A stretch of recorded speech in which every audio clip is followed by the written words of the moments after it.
Tijo. No, najprej vas lepo pozdravljam. Moje ime je Nika Pušenjak-Dornik, sem raziskovalka na Centru za kognitivne znanosti jezika Univerze v Novi Gorici. In danes vam bomo predstavili naš projekt razumevanja stavkov, se pravi test razumevanja stavkov. Najprej naj vas opozorim, da se ta naša predstavitev snema in je financirana s strani Evropske unije. V projektu so pa udeležene še Univerza v Mariboru, Univerza na Primorskem, seveda Univerza v Novi Gorici. V okviru projekta Evropska noč raziskovalcev. Tule imamo še pravno obvestilo. Letošnji moto je Odprta znanost, etika in vključujoča znanost v obzorju Evrope in znanost za vse.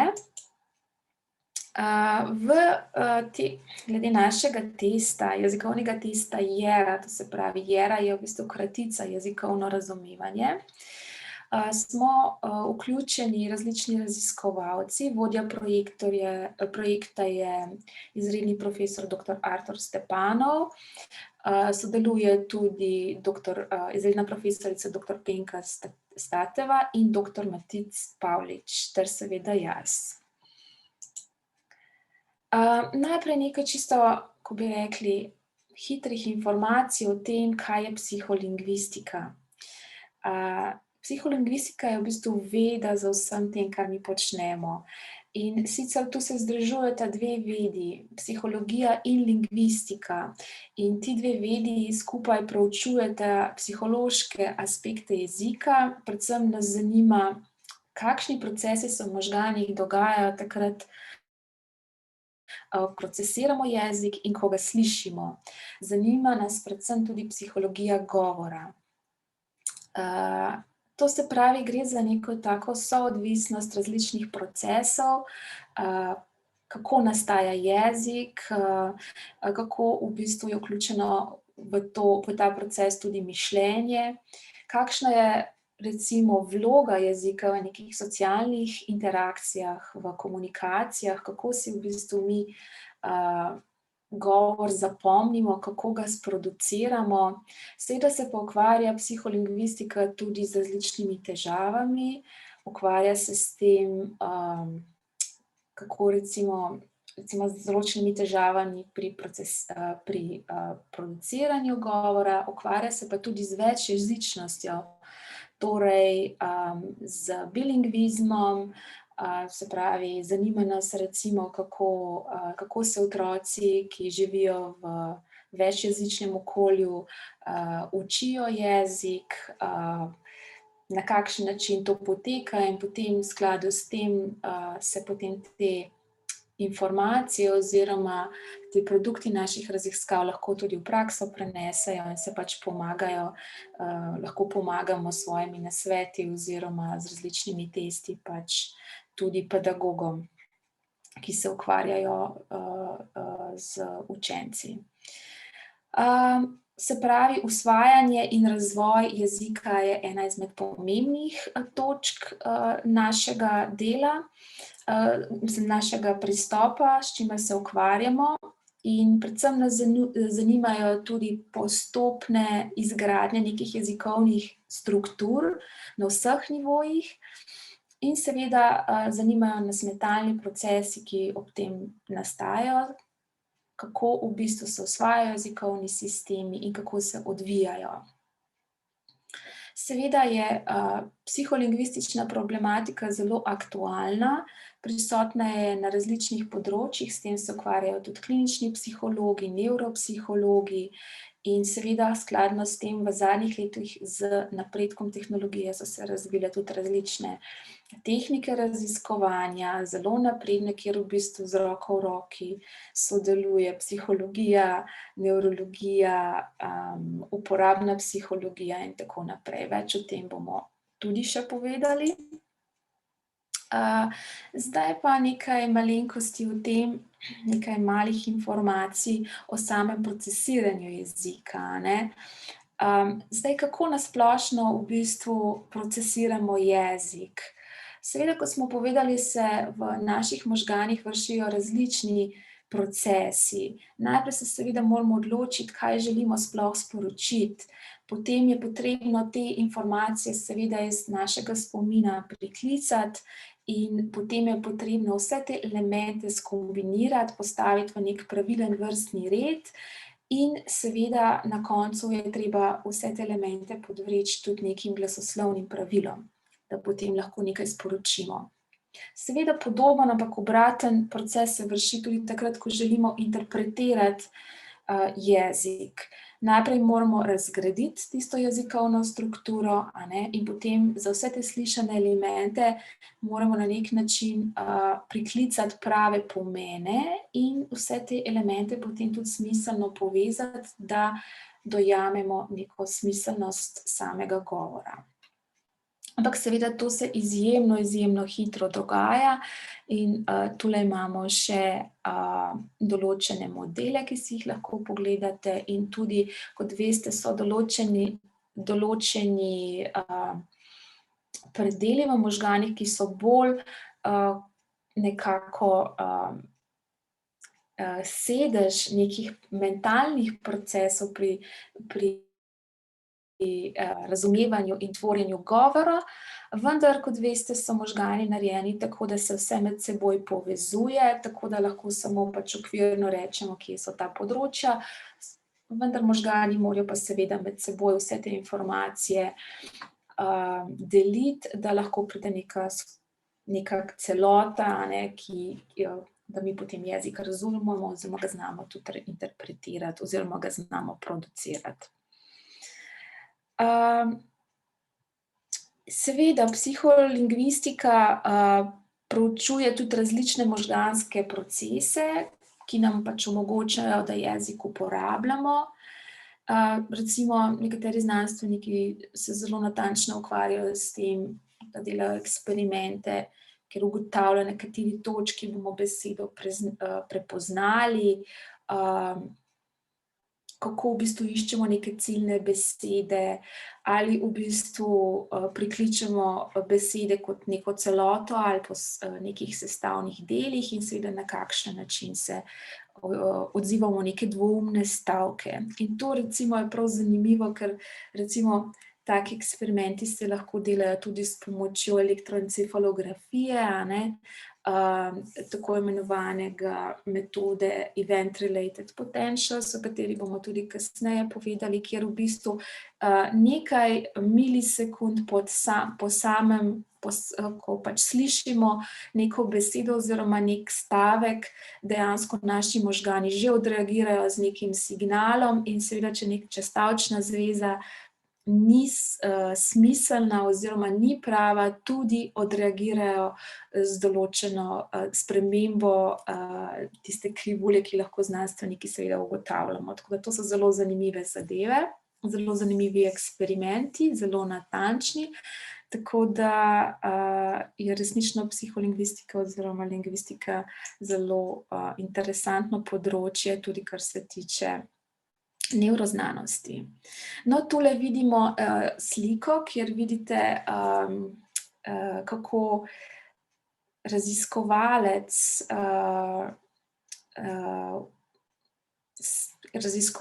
ki očitno dela v nekem laboratoriju in se ukvarja z elektroencefalografijo, po vsej verjetnosti s to metodo ERP, Event-related potentials, kjer dejansko s pomočjo elektrod snema možgansko aktivnost, o čemer sem ravnokar govorila, in to so pač eni izmed zelo kompleksnih eksperimentov, kjer preko teh elektrodc, ki jih vidite, da jih ima ta gospa na glavi, a ne, ta informacija gre v napravo EEG in se potem s pomočjo softvera pokaže v nekih krivuljah na našem računalniku, ki jih potem mi analiziramo z različnimi super dobrimi programi, statističnimi, in dejansko dobimo neke informacije, kaj se dejansko ob določenem procesiranju, ob določenem državju, recimo, če je ta gospa slišala nek stavek, kaj se je dejansko zgodilo v njenih možganih in na katerih področjih.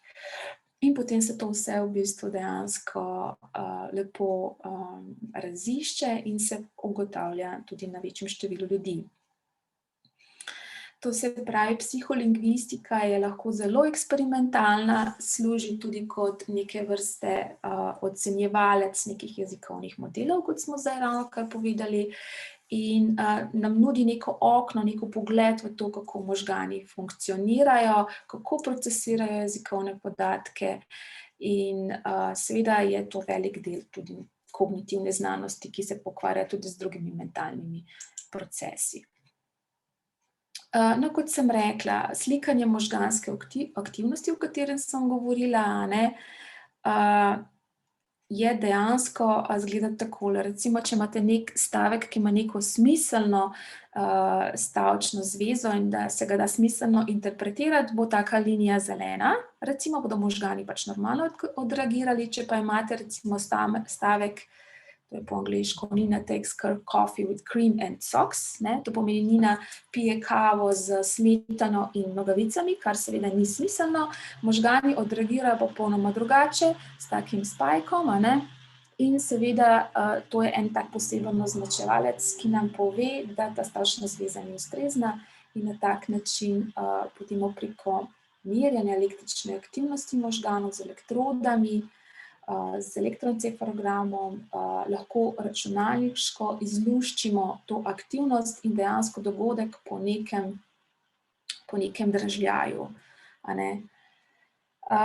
No, druga naprava, ki se jo zelo uporablja, pa je tudi zelo interesantna, uporablja se pa tudi v marketingu, je sledenje očem, o tem tudi kolegi v drugem predavanju predavajo, tako imenovani eye tracking.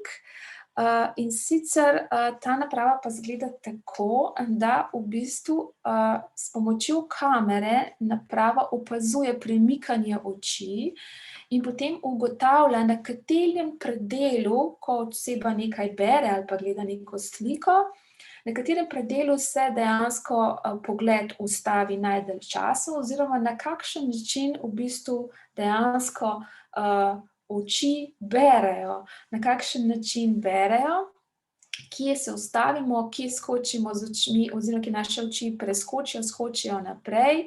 In to so podatki, ki jih dobimo seveda v milisekundah, na manj pogostih besedah se ustavimo seveda za več časa in v bistvu vse te zahtevne stavčne strukture zahtevajo seveda več pomikov naprej in nazaj, da si razjasnimo, kakšen pomen. Tako da preko teh informacij lahko dobimo tudi ogromno podatkov, kako naši možgani dejansko procesirajo informacije, stavke, kompleksne stavke in tako naprej.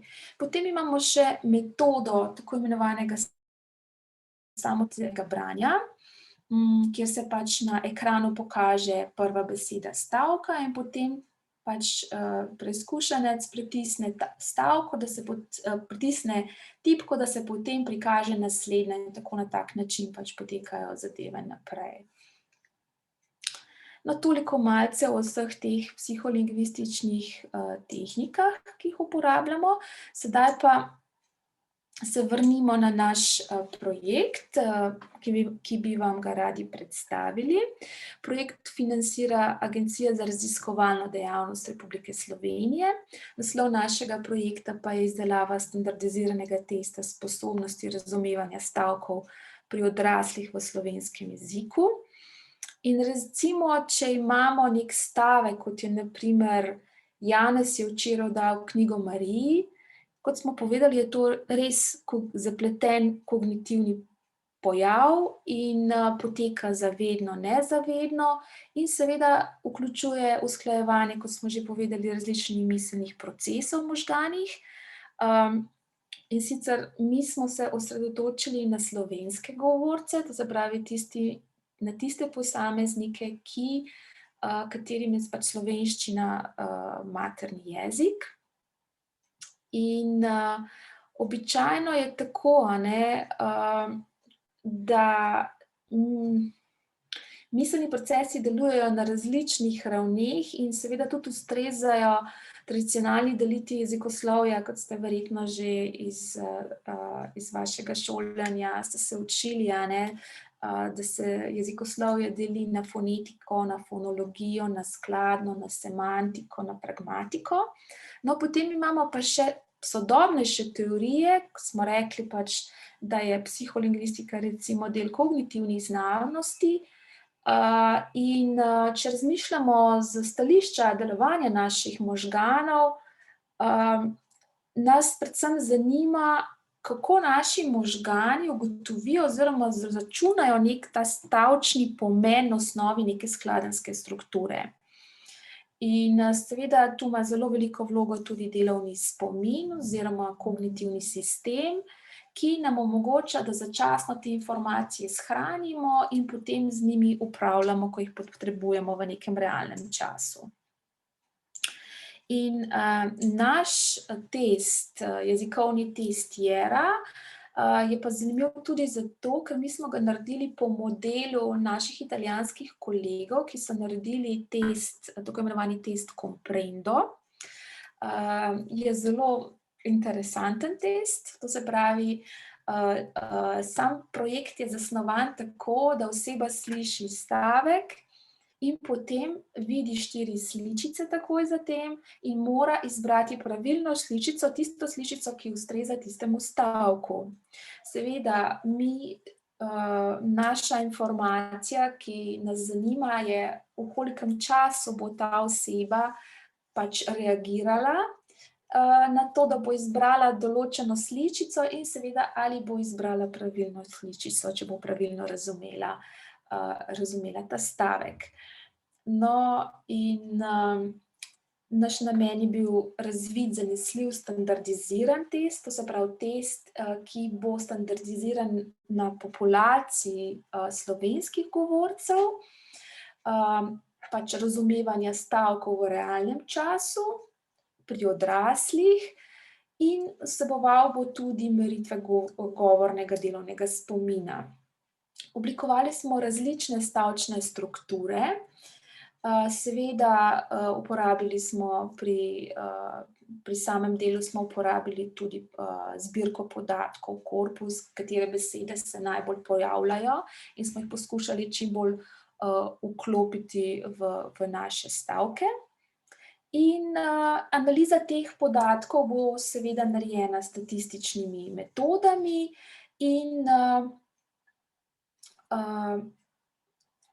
naš cilj, končni cilj je ta, da najprej dobimo podatke na zdravih osebah, slovenskih govorcih, potem pa kasneje bi želeli s tem testom dejansko pomagati osebam, ki jih je prizadela neka možganska poškodba, bodisi zaradi različnih kapij, bodisi zaradi nekega udarca v glavo ali česa podobnega, ker v Sloveniji nimamo nobenih takih testov, ki bi bili primerljivi, kjer bi lahko dejansko ugotavljali, kako oseba razume neke stavke, kako se pri tem odreže. In najprej potrebujemo za to informacije, kako se zdrave osebe na to odzovejo, kakšni so njihovi reakcijski časi, kako razumejo te stavčne zveze, da bomo lahko kasneje potem, če bomo dobili določeno financiranje, tudi nadaljevali in testirali potem tudi bolnike oziroma paciente. Vsi te podatki, ki jih pač pridobimo, ki jih bomo pridobili, ker projekt je še vedno v samem procesu testiranja, oziroma še vedno testiramo posameznike. Vsi ti podatki bodo seveda uporabni z več vidikov. Analizirali bomo jezikovne kompleksnosti določenih skladenjskih struktur in kasneje seveda se bomo lahko odločili tudi, da bi lahko recimo testirali samo otroke, samo starejše, lahko mogoče večjezične posameznike in, kot smo rekli, tudi paciente z različnimi jezikovnimi patologijami. In na ta način bomo dobili malce boljši vpogled, kako recimo otrok usvoji materni jezik, kako delujejo večjezični možgani, kako se neka jezikovna percepcija spreminja v času in tako naprej. In seveda, predvsem bo test uporaben kot nek diagnostični test oziroma boljše diagnostično orodje pri diagnosticiranju jezikovnih motenj. Ali pa recimo pri preverjanju znanja slovenščine kot nekega tujega jezika. No, tule si pa lahko ogledate, kako izgledajo naše sličice.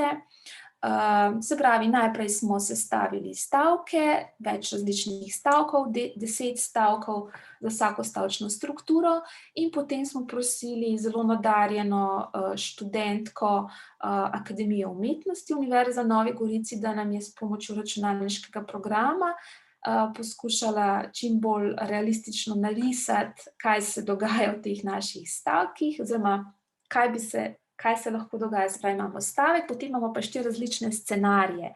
Samo en scenarij ustreza tistemu stavku, ostali scenariji so pa v bistvu podobni, tako da znajo mogoče malo preizkušenca zmotiti, ampak niso seveda enaki.